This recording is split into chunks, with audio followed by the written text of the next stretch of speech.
Hello again, everyone. So this week I will be talking about Detroit sports teams. I'm going to be going off to Detroit this week. So I'm going to start the week off with the Detroit Tigers, the baseball team in Detroit, and a few thoughts I have on them. So looking at who they lost this offseason, I think they lost two great pitchers, obviously Max Scherzer going to Washington, and they traded Rick Porcello to Boston. So at least the two players, at least Porcello and Scherzer, they traded him to Boston, a team not in their division, and Scherzer signed with Washington, a team that's not even in the American League. So at least they won't be seeing them very often, which is handy. Trying to replace two guys who combined last year had 33 wins for your team, over almost 400 strikeouts, over 400 innings pitched combined. That's hard to do for sure, and I'm not sure if they did enough this offseason to compete with the Royals, White Sox, and Indians in their division. They did have a 90 and 72 record last year, so last year they had a very, very good team, but again, Scherzer and Porcello were a big part of that. The Washington definitely cashed in now with a 1-2 punch with Scherzer and Steven Strasburg in Washington. They're unstoppable, you could almost say, but again, we'll have to see what this upcoming season brings. But I don't think the Tigers have done enough this offseason to replace that. They still got Verlander and David Price, which is a great 1-2 punch. Don't disregard them for sure. They're a great 1-2 punch. They also picked up right-handed pitcher Green, who had a 3.78 ERA and a 5-4 record with the Yankees last year. He also pitched 78 and 2/3 innings with 81 strikeouts. So, a strikeout per inning guy is a nice guy to have, especially also coming from a team like the Yankees. To be a pitcher on the Yankees is a competitive team to get a shot with, and to have a 5-4 record with an ERA under 4 is a good guy to get, coming from a championship caliber team in the with the Yankees that he played for last year.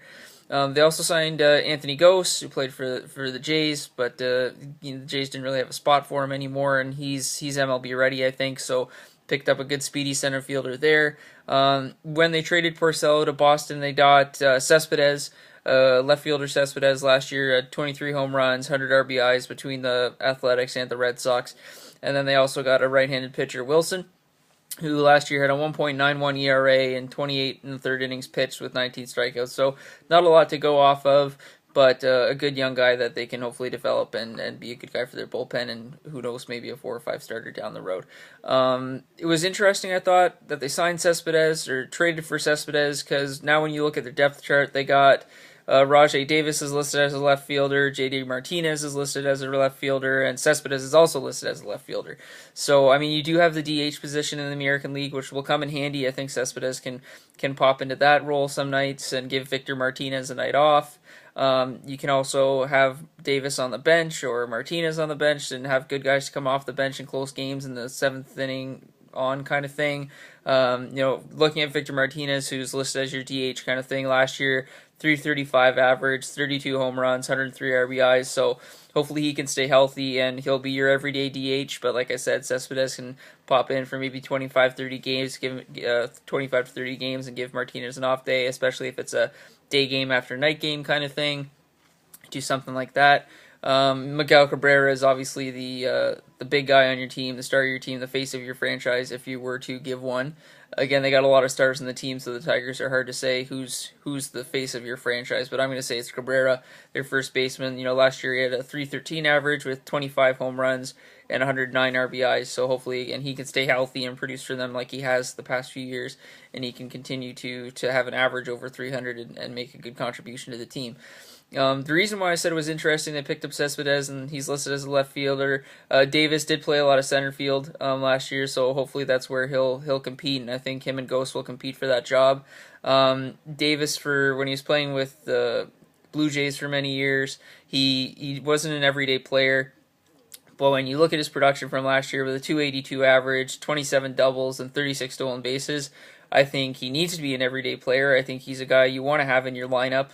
A 282 average is a solid average, and he gives you some speed on the base paths. For sure, if you bat him, second or third, both ahead of Victor Martinez and Miguel Cabrera with his speed, their RBIs are going to be skyrocketing easily. Each have another 100+ RBI season if Davis is batting ahead of them at the 2 or 3 spot, because he's going to get on base with his speed. He can run out infield singles. Double play balls are hard to come by if he's the one running to first, and you get the guy at second base, sure, but double play balls are hard to get off of Davis with his speed, and he just gives you another element on the base pass instead of it all just being power. You get a speed guy in there as well, which is handy to have. So hopefully he'll be an everyday player for them. You also have JD Martinez, who, like I said, is also listed as a left fielder, who last year he had a 315 average with 23 home runs and 76 RBIs.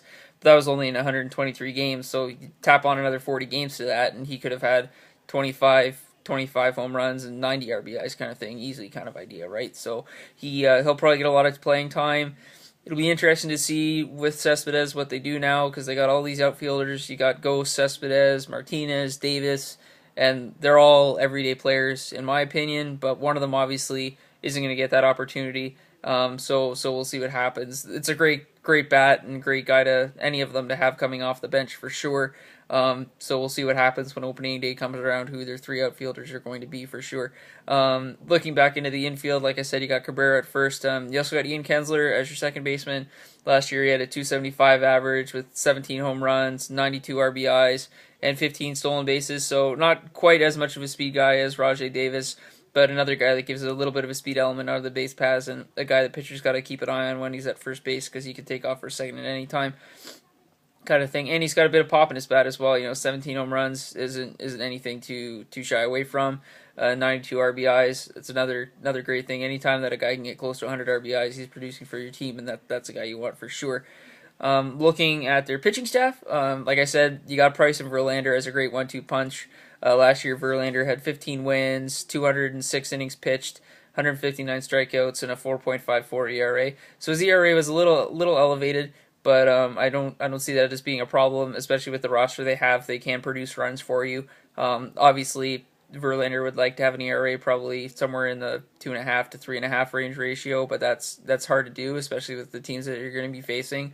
The White Sox and Royals have lineups that are going to make it difficult to have a low ERA, and those are the teams that you're going to be playing a lot since they're in your division. So that'll be tricky. But like I've said, they got the lineup that could easily hit 5 runs in a game. So as long as he can maintain an ERA below 5, he should get a lot of wins and still continue to be a great ace of their franchise. David Price obviously pitched for the Rays for a lot of years, so he can kind of arguably be set as like a second ace of the team kind of thing. Last year with the Tigers, he went 4-4, 77.2 innings pitched, 82 strikeouts, and a 3.59 ERA. So that's solid. Another strikeout per inning kind of guy, which is good. You want to have a guy like that on your roster for sure, especially if he's going to be your number 2 starter. Number 3 starter, I'm looking, is probably going to be Anibal Sanchez. Last year, he just had 8 wins, but he had 126 innings pitched and 102 strikeouts. So not a strikeout per inning guy, but a good guy to have as a starter as your number 3 or 4 starter for sure. Joe Nathan was their closer last year with 35 saves, so that's solid. Anytime that your closer can get a 30-plus save season, that's solid for sure. You do see closers nowadays who have 50-plus save seasons, but that's just ridiculous. For me, it's always interesting when it comes down to the end of the season when you're looking at who's going to win the Cy Young, and you look at starters who have 18-plus wins and amazing ERAs and lots of strikeouts, and then you look at closers who have 45-plus saves, and then the discussion comes, does a Cy Young have to go to a starter? Does a closer deserve them? For me, I always get kind of tossed up with it. I think for starting pitchers, when they win the Cy Young, you want to look at the run support they've been getting and those kind of things. When a closer closes 50-plus games, that's ridiculously impressive. So I think more closers should be considered for a Cy Young kind of thing. Verlander has won the Cy Young before. David Price has the talent to win a Cy Young for sure. So they got starters there in Detroit that can continue to give them another 90-win season for sure. Joe Nathan, again, as long as he can continue to close out games for you, he'll be fine.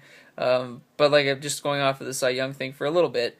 I think closers definitely, if they get a 50-plus save season, should be considered for a Cy Young. That's just my little rant on the Cy Young kind of thing there. So I think that the Tigers are going to have another solid season. They got the lineup that can do it. Getting Cespedes on your roster is great, regardless of how many games he plays, where he is on your team. If he's DHing, if he's a bat off the bench in the 7th inning, if he's your everyday left fielder, who knows kind of thing. We'll see what happens. You can try to convert Martinez maybe to right field, or Anthony Ghost plays right field, or Davis moves to right field. Like Davis has the speed. I think is the speedier of the guys out there. So I think you'd rather have the guy with the most speed in center field because he's going to be able to cover the most ground, and that's what the center fielder is meant to do. So we'll see what happens with that. I'm leery that their pitching staff is still solid with Price and Verlander and Anibal Sanchez for sure, but losing Porcello and Scherzer, I think, is going to make an impact for sure. And I think about a month into the season, we'll see where the Tigers are sitting, and then we'll know how much of an impact that'll have, losing Scherzer and Porcello for sure. Luckily, they didn't sign with teams that play in their division, so they won't have to see them a heck of a lot. But I think other teams in their division, with the White Sox and the Royals and the Indians and the Twins and stuff, I think they've all made off-season acquisitions that are going to make them more competitive. And I do think their division is now a little more up for grabs for any team kind of thing. I think the White Sox and the Royals and the Tigers, all three of them are going to compete for that division. I do think a 90-win season is going to be required again to win the division. So hopefully, even with the exits of Scherzer and Porcello, Verlander, Price, and Sanchez for the Tigers are still there and can produce for them, and they can get a 90-win season. So good luck to the Tigers this upcoming season, and I will be talking to you again throughout the week about Detroit sports teams. Thank you again for watching, and you can follow me on Twitter at GHAM614.